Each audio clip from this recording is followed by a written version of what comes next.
Dikgang ke tsa Botswana Television tsa nako ya bosupa di tla go wena ka tlhamalalo go tswa toropokgolo Gaborone. Nna ke bidiwa Kgomotso Maphane a re lebe ditlhogo. Mafatshe a Botswana le Lesotho a saenela tumelano ya go tlhatlhosa tirisanyo ya one go nna e etelelwang ke botautona. Moalo o tla thusang go tlhabolola itshulelo ya lefatshe leno o simolosiwa semmuso. Mo tsa metshameko setlhopha sa Botswana se sa tswang go boa go metshamekong ya Region 5 se galalediwa go bo se dirile bontle. Yo ranolang ka puo ya diatla ke Patricia Chobonyane. Thato Kgosimuru o tla nna le rona kgante jaana go gonela tsa metshameko wa dumela. Mafatshe a Botswana le Lesotho a sa tswa go saena tumelano ya go tlhatlhosa tirisanyo ya one go nna ya maemo a kwa godimo e etelelwang ke botautona ya Bi-National Commission morago ga go goroga ga Tautona Advocate Duma Boko ko Maseru mosong ono. Tsamaiso e ntšha e ya Bi-National Commission e tla fa mafatshe o mabedi sebaka sa go fefosa go diragadiwa ga megopolo yotlhe e akantsweng segolo yang ya go simololwa ga tiro ya go goga metsi go tswa ko Lesotho go tla mono Botswana ya Lesotho Botswana Water Transfer Project ya 2017. Tautona Boko le Tonakgolo Samuel Matekane ba solofelwa go kopanya ditlhogo go tla ka megopolo e mešwa e ba ka e tshwaraganelang go itebaganya le dikgwetlho tse di apereng lefatshe tse di aparetseng mafatshe a bone jaaka le tlhoko la ditiro le itsholelo e ikaegileng ka mogama o le mongwe fela. Dikgwetlho tsa mafatshe o mabedi di thatafalediwa pele ke tshwetso ya tautona wa Amerika Donald Trump ya go oketsa lekgetho la dithoto tse di tswang mo mafatsheng a fa di tsena kwa Amerika. We are very happy that today we are elevating the level of relations between Botswana and Lesotho to a binational, and this means that, as my colleague has just stated, these relations will now be taken from theory to practice. One of the things that the President of the Republic of Botswana preaches every day is that we need to be practical, we need to be focused, we need to be clinical in executing that which we want to do. And this is what the conversation that I've been having with my colleague, that perhaps we need to streamline these agreements to move away from the what has been happening, where you would have a country or two countries having several agreements, and when you look at the implementation, there is nothing to show for it. So we are going to be extremely focused in terms of ensuring that on a yearly basis we are able to account for that which we have signed today. Our President always states that we are in a hurry as Botswana to industrialize, we are in a hurry to create jobs, and this hurried implementation is what we bring to the table to make sure that the relations between Botswana and Lesotho, which have subsisted for many years, the people-to-people diplomacy takes place anyway. Our people are interconnectedness. We are now going to ensure and push for heightened, closer relations in terms of business to business, ensure that at the end of the day, Botswana and Lesotho work together as we navigate the complex geopolitical situation that we have to face together. So this is a momentous agreement, and we believe that the two sister nations, through this agreement, will be able to go to the next desired level. The agreement that we are going to sign today reinforces or deepens the relationship between our two countries. We are family. Botswana and Lesotho shares historic ties, the long-term historic ties in the areas of education, in the areas of tourism, in the areas of culture. Botswana and Basotho are one family. And we are currently working on this relationship, to strengthen this relationship, to address the geopolitics that we see today, to improve on the economic cooperation between the two countries.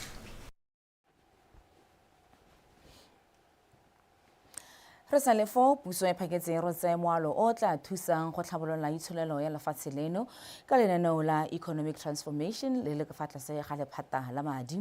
Lenaneo leo le rotswe ke President Advocate Duma Boko go dumelwa le tla thusa go kala seemo se puso e dirang ditiro ka teng go rotloetsa go direla dilo bopontsheng le gone go neela beng gae sebaka sa go tlhodimela tse puso e lekang go di dira o sedile o nkametse ka pego. E re ka itshulelo tsa mahatsi di le ka tlase ga kgatelelo ya go tswakangwa ntateng ya dikgwetho tsa dimaraka tse di sa iketang la tsela Botswana ga la nahela ka le lone le seng kamano a go ikemela ka dinao puso e tsere kgato ya go bankanya ditsamaiso tsa yone tse di ka thusang go thabolla itshulelo ka lenaneo le lešwa la economic transformation le talang moalo wa tse di tshwanetseng go dirwa mme maduo a tsone a bonwe le go atiwa ke mongwe le mongwe. Our economic transformation program will be both a catalyst and a vehicle to power the country's transformation into a more diversified, resilient, and globally connected economy. This transformation is not only about unleashing private capital, it is equally about unlocking the latent impulsions and potentialities within our public sector and our communities. We are building a new Botswana, the Second Republic, where the public service is not a gatekeeper of the past, but a laboratory for forward-thinking policy, digital delivery, and citizen-centric operational readiness. Phetogo e go tlhalosa e tatisa pharologano ka ga dilo di ntseng di dirwa ka teng mo go neng go sena maduo a nametsang mme gompieno maikaelelo e le go netefatsa gore tsamaiso tsa puso di rotloetsa katego le maduo ka ponyo ya leitho. Too many ideas with strong economic fundamentals have been immobilized, not by lack of value but by red tape, by indecision, and by institutional fragmentation. We must now usher in a new era, one in which our institutions act with agility, with precision, and with delivery discipline. The Botswana Economic Transformation Program is not a new report. Far from it. It's a delivery architecture, a disciplined mechanism to translate good policy into real outcomes. Maphata a puso jaanong a ta dira ka tlase ga moalo o thamaletseng o supang tse di tshwanetseng go dirwa ebile go sena ketsaetsego epe. We are breathing new life into our planning process, infusing it with fresh energy, bold thinking, and a sharp focus on impact. This is a break from business as usual. Botswana is ready to move from promise to performance, and not just by words, but by strategy and unwavering political will. Lenaneo le le tale le masheta ka le rotloetsa go direla dilo mo pontsheng go netefatsa gore setšhaba se nna se le malala a laotswe ka se puso e se dirang jaaka e le maitlamo a yone go ntsha maduo go netefatsa ga tse tsotlhe di kgonagala puso e tshwaraganetse tiro e le khamphane ya Bemandu e tumileng ka go thusa mahatshe go diragatsa ditoro tsa one. O tshidile Onkabetse, Botswana Television. Lefatshe la Botswana le boluditse letsholo la go fetola mogama wa kgwetetso segolobogolo phatlalatso ya motlakase ka maiteko a go tokafatsa tiriso go rotloetsa phadisano le go bula metswedi ya peeletso mo mogameng o ikemetseng. Puso ya metswedi ke lekalana la Piepa le khamphane ya Deloitte Botswana e dirile tumelano ya semmuso go simolola phatlalatso ya makalana mangwe a Botswana Power Corporation. O na le thata motlhanka wa latela.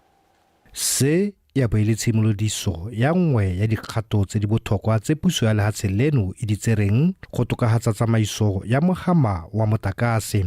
Le kalana la Piepa ka boemedi jwa puso le dira tumelano le Deloitte Botswana go diragatsa kgaoganyo ya mafaratlhatlha a botlhokwa a koporasi ya BPC, nngwe ya diphetogo tse dikgolo mo mogameng wa motlakase. Kgaoganyo e tla bona karolo ya go hethwa ga motlakase e fetolwa go tsamaisiwa jaaka kgwebo e ikemetseng e se ka fa tlase ga makalana a kabo le phatalatso. Diphetogo tse di solofetse go tokafatsa go isiwa ga ditirelo go ngoka dipeeletso le go rotloetsa phadisano ya bao ba ba nang le keletso ya go heta motlakase. In order to enhance investment in the power industry, we need clearly demarcated responsibilities.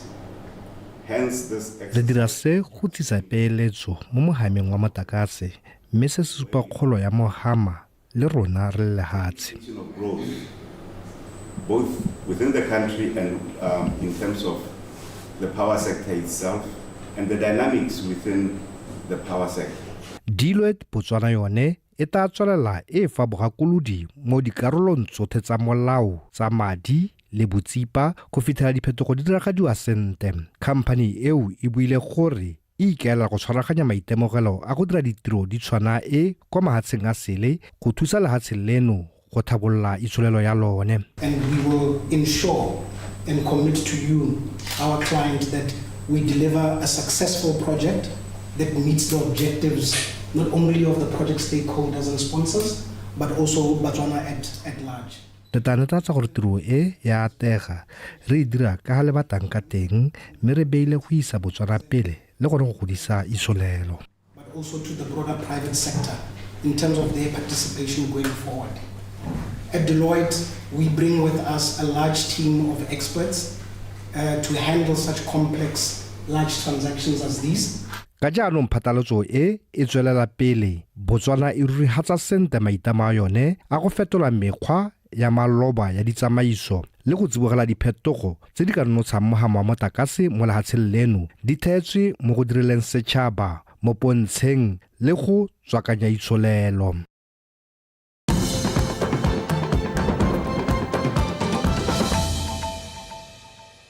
Go tswalla ka dikgang tsa rona tsa nako ya bosupa. Go tlhoka neelano le tshwaragano magareng ga morafe le dikgosi tsa one go kailwe go tlhotlheletsa kgotlhang mo metseng mengwe ya kgaolo ya Kgalagadi South. Banni ba metse mengwe ba batla tsamaiso e mo go yone ya morafe o itlhophelang kgosi go na le tsamaiso ya bogosi jo bo amoganwang ka losika. Se se senogileng mo phuthegong ya kgotla le tona ya dikgaolo le tsa ngwao re ke tlhalefile mo tshegwa go tsa bong Khomiso Maphanyane ka pego. Kgaolo ya Kgalagadi South ke nngwe ya dikgaolo tse di harahareng ke dikgoberego tsa magosi le morahe ka jaana dikgaong tseo di sa kgalego go raka ko ofising ya ga tona ntateng ya dintwa tse di thagogang magareng ga morahe le kgosi ya bone. Tona Motshegwa o kopile setšhaba go dibela ledulo la bogosi ka jaana go lemosega ha gona le dikgothang tse di thagogang mo peong ya bogosi mo kgaolong ya Kgalagadi mme seo se bake letho le le heteletseng. Mme jaaka ke bua ka molao wa bogosi ke lemoga gore ona le dikgang tsa bogosi ka kwano tse di tshwanang tsa ko bo Makopong, tse di tshwanang tsa ko Box Pits, tse di tshwanang tsa ko bo Kolongkwaneng le ko Maweneno Karakubis. Mme tse le dintwa tsa dikgothang tsa lona gore kgosi tshwanetse gore nne mang, tse dingwe morahi gore bone le kgosi ga ba tsane sente. Mme ngwa tharabollo ke ene neng ke bua ka popagano ya setšhaba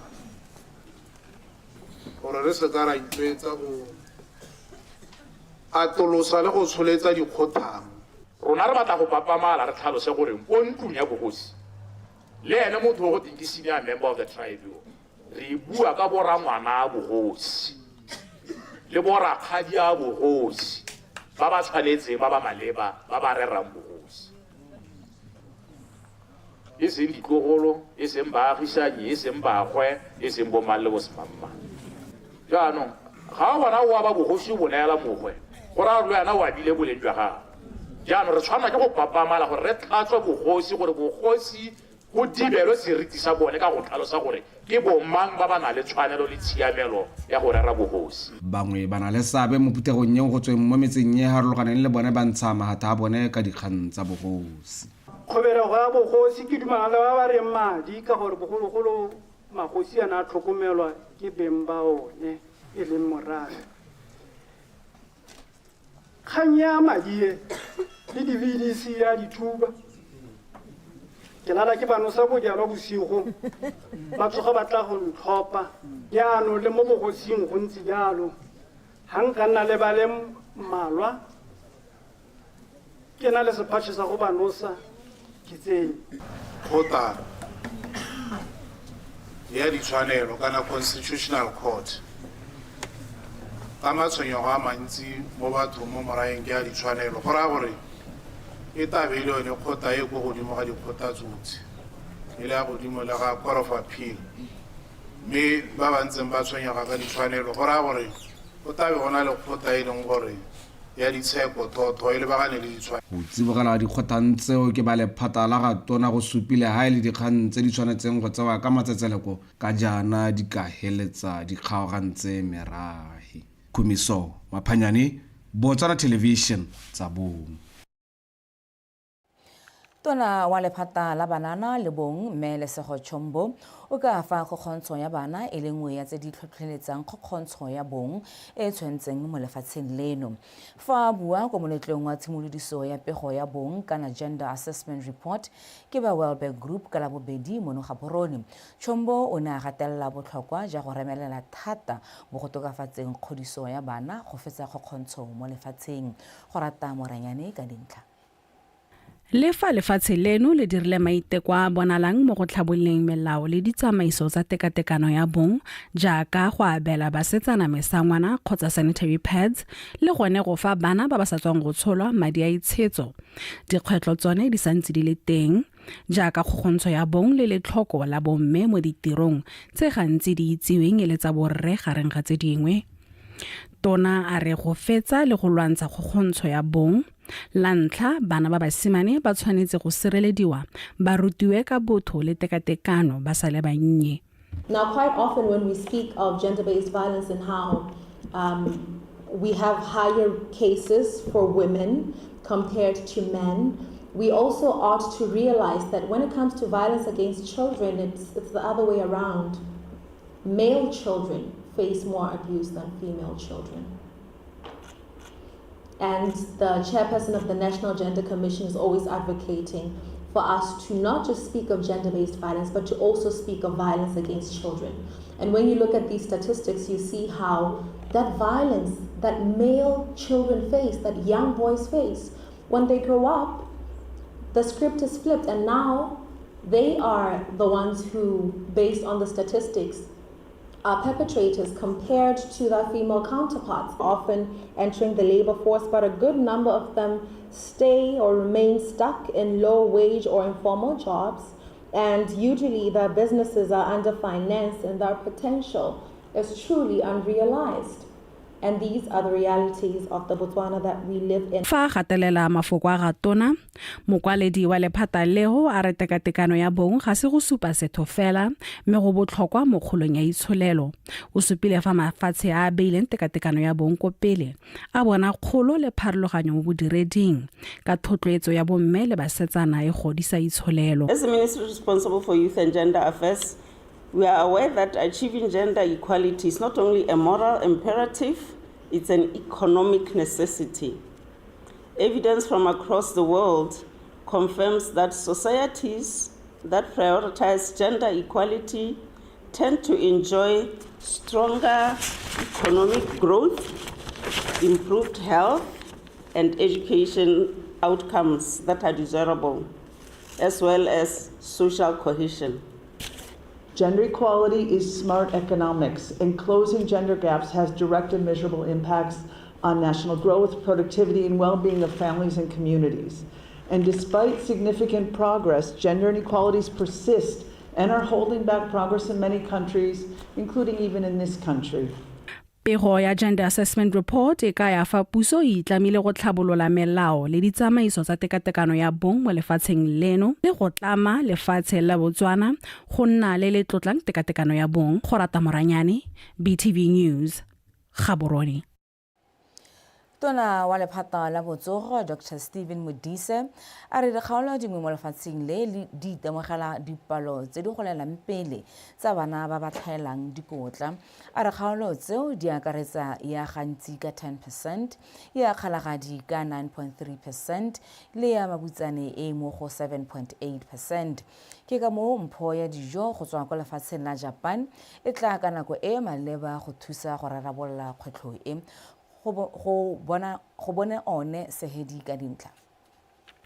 Dipatlisiso tsa UNICEF di supa fa mo lefatsheng leno ngwana a le mongwe mo go ba le bararo a lebanwe ke kgwetho ya go sa gola sente ka lebaka la go tlhaela dikotla.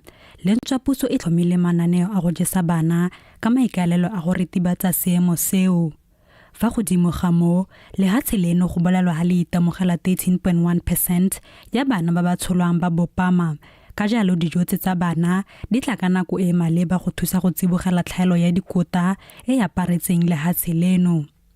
Regular reports show that some districts persistently report high prevalence of Dipatlisiso di supa fa dikgaolo dingwe di tsweletse ka go golela pele ga dipalo tsa bana ba ba bopamang ka ntlha ya letlhoko la dikota mo mmeleng. Ngwaga wa 2024 ne go supa fa la ga botete e le mo go 6.6%, mme kgaolo ya koneng yone e le mo go 6.1%. 6.6% and Kweneng West at 6.1%. Tlhaelo ya dikota mo baneng e supa fa dipalo di emo mo go 2.9%, ka jalo dijo tse go tswa mo pusong ya Japan di tlatisa maitlamo a gore go jesa bana mme ebile ba disediwa kwa malapeng e seng go dikokelong. We are heartened to know that this new phase will benefit over 70,000 caregivers. Re itumelela gore kgato ye e tla thusa batlhokomedi ba feta 70,000 ka go tlhabolola kitso ya dijo le go thusa bana ba le 1,000 ba ba tlhaelang dikotla. To receive life-saving treatment through ready-to-use therapeutic food, RUTF. Botlhokwa jwa dikota mo dijong tse ga di ka ke tsa gatelelwa go hetaga. UNICEF remains committed. UNICEF e ikemiseditse go ema pusonokeng mo go hitlheleleng maikaelelo a yone a go tokafatsa mebele ya bana ka dikotla le maitamo a tlhabololo e tsweletseng ya lehatshe. Technical assistance and closing implementation gaps. UNICEF ke yone e digwagwang ka pele mo lefatsheng lotlhe mo go anamiseng 80% wa dijo tsa kalafi tse di fiwang mahatshe-hatshe ngwaga le ngwaga. Dijo tsa kalafi di nne le seabe mo go bolokeng matshelo a bana ka go ba tlamela ka dijo tse di nang le dikota tse ba di tlhokang thata. Go balane sehedi BTV News Gaborone.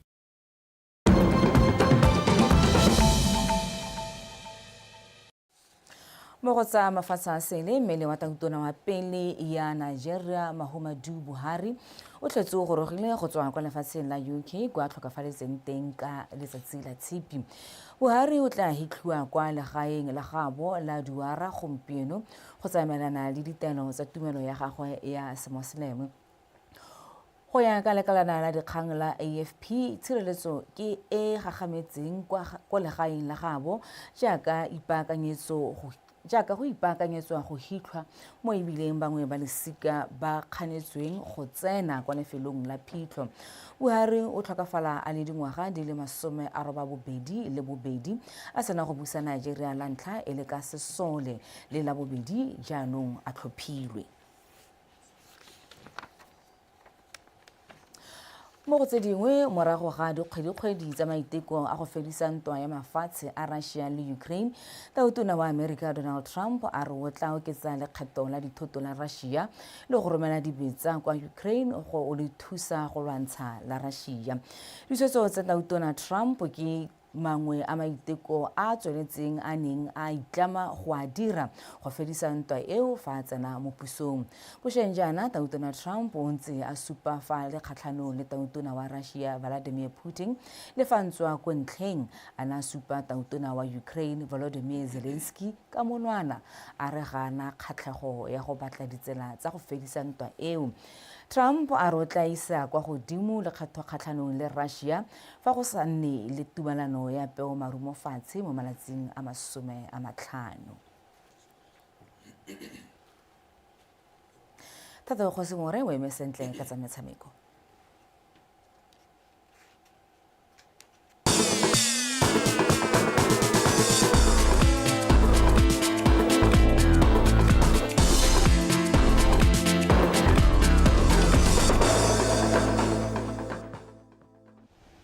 ke a go leboga kgomotso maphane maatlametlo a modisa ke go di gorosa ke thato kgosimore ke gorosa tsa metshameko tsa Botswana tonight tsa nako ya bosupa mothetso madume pego ya kwa setlhoeng modulasetulo wa lekgotla la Botswana National Sport Commission Marumo Murulem o rotloeditse setlhopha sa Botswana se sa tswang go boa kwa metshamekong ya Region 5 go tswelela ka go bereka ka thata mo metshamekong ka go ka ba thusa thata go fitlhelela bokamoso mo metshamekong ga mmogo le go ba baakanyetsa boeteledipele Kgomtso Sefako wa latela.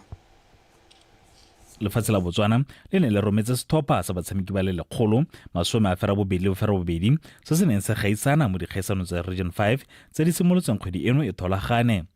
The future of our sport is in safe hands. Please nurture the talent that you have. Le supile gore bokamoso jwa metshameko ya rona bo mo diateng tse di siameng. Tswalela le bereka ka nata. Madua a lona a ta nna sekai mo go ba tswang kotase gore e le ruri le bone ba ka kgona. Bereka nka nata ka gore ka metshameko le ka fitela go le gontsi. Le tshameke metshameko mme le se kala lebala dithuto. Let me however caution you. At the age at which you are at, you must play sport at the same time and focus and put a lot of passion and energy in education as well. Setlhopha sa Botswana se feditse kgaisano eo se le mo memong a bone ka dietsela di le 61 se sena go fenya gauta di le 17 silefere di le 17 ga mmogo le bronze di le 27. This progress is a reflection of structured preparation, individual discipline and collective resolve. Madua a supa ka fa re ntse re bereka ka thata ka teng le go dira dilo ka tsela le tsamaiso e siameng. Re mototo ka gore re kgonne go ntsha madua a ntseng jaana le fa re ne re raletse dikgwetlho tse dintsi di tshwana le go sa nne teng ga metshameko ya dikolo. Implications for grassroots development and talent identification. For the decision to fund the participation of our athletes, Ke lebogela puso ya Botswana go netefatsa fa re atega go ya metshamekong e ka gore se ke go aga bokamoso jo bontle. Batshameki ba rona ba ithutile go le gontsi ebile ba kgonne le go lemoga bokgoni jwa bone. Experience and motivation to pursue even greater heights. I would like to thank the government of Botswana for this splendid opportunity. Re kgonne go gaisana ga memantha kwa gaisanong e jaaka re ne re emetse lefatshe la rona. Re lwela ka botswapelo. We showed up, we represented, and we came back home. Setlhopha seo se ne se phadisana mo dikarolong di le 13 mo kgaisanong tseo tse di ileng bokhutong ka Sontaga. Kgomotso Sefako, PTV Sport, Gaborone. Theodora Muzenda yo e le morutuntsi go tswa kwa Paramedic Reflex Emergency Medical Services a re go botlhokwa go ruta batsaya karolo ka tsa thuso ya potlako go tseneletse mo metshamekong selo sa reng se ka thusa ba ba boneng dikgobalo ga mmogo le gone go sireletsa matshelo a batshameki. Muzenda o buile se kwa tshimolosong semmuso ya itutuntsho ka thuso ya potlako e neng e diretswe bomme ba ba mo metshamekong mono Gaborone maapane go rata moeng wa bega. Muzenda a re go ruta bana le seabe ka thuso ya potlako go mosola thata ka jaana go tla thusa go tlamela bao ba go lafetseng ka kitso e tseneletseng le go ba thusa ka fa go leng maleba ka teng. Is basically looking at the basic Itutuntsho e itebagantse le go sireletsa matshelo ga mmogo le dikgobalo mo mabaleng mme gape ke tsela ya go itse gore tsone dithuto tse wa go di dirisa jang mo go ba ba go lafetseng. Ke a go le ruta go le gontsi mo go tseneletseng mo go bayang mo seemong sa gore o kgone go thusa yo tlhokang thuso le fa e dibetse. Normally we know that basic first aid is whereby a first aider is able to help when there is just a fracture, an obvious fracture, or when there is obvious bleeding. But with my first aid is a bit of in-depth training that prepares you to be able to help a patient even when they have collapsed or when you can't see an obvious injury.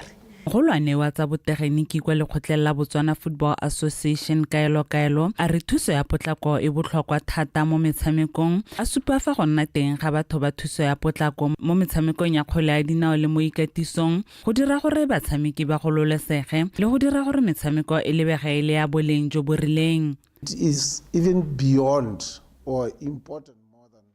Thuso ya potlako e botlhokwa go gaisa go le gontsi ka gore fa go sena ope wa thuso ya potlako mo metshamekong ga gona sepe se se ka tswelelang. to do tactics, you will not be able to do technique in the proper way. So you play a very, very crucial role in making sure that women football grows.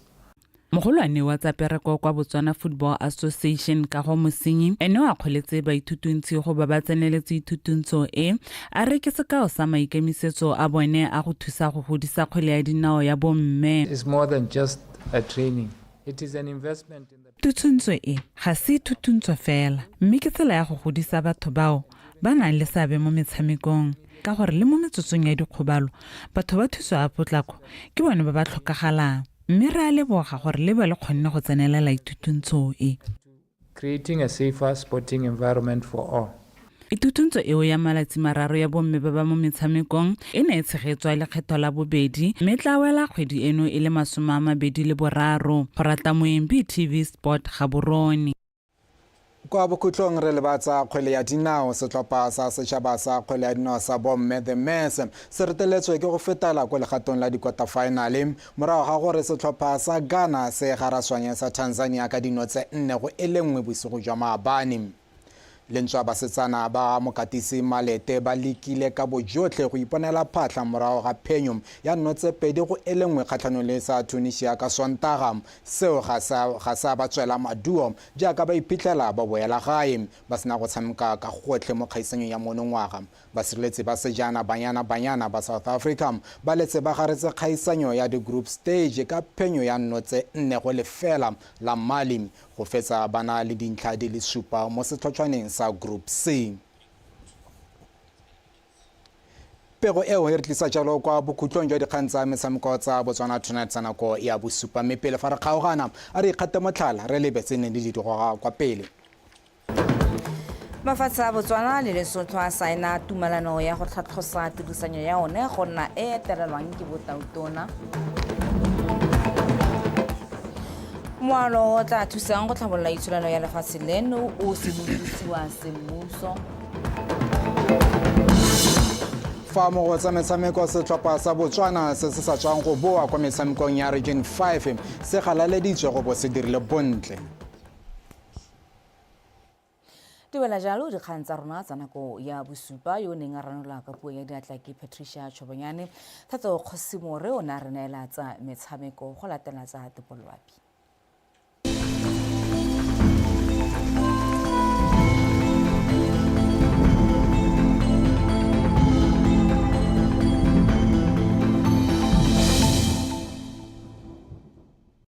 Madume wetso nka mogela ka seemo sa loapi nna ke Khumo se sa monaka maitsebeng ano go apogile mo mafelong a mantsi a lefatshe leno fa se ko borwa botlhaba kgatlengkwene ga mmogo le ko bokone jwa kgaolo le gare ko e le gore maru a bonala ka tsatsi la boraro se le tsore bo go apogile mafelong a mantsi a lefatshe leno mme re mo tsamong ya letsatsi go thibe ka bontlha bongwe mo dikgaolong tsa Nghabetshobe bokone jwa kgaolo le gare ga mmogo le ko bokone botlhaba mme ebile go na le kgonagalo ya diphefo tse di mashetla ko kgaolong ya Kgalagadi ka jalo setšhaba sa kolla go ipabalela mo seemong se mo mosoro se tsuruktetsa go letsedidi ko borwa botlhaba kgatlengkweneng borwa ja kgaolo le gare ga mmogo le ko bokone botlhaba ka selekanyo sa 5 go ya go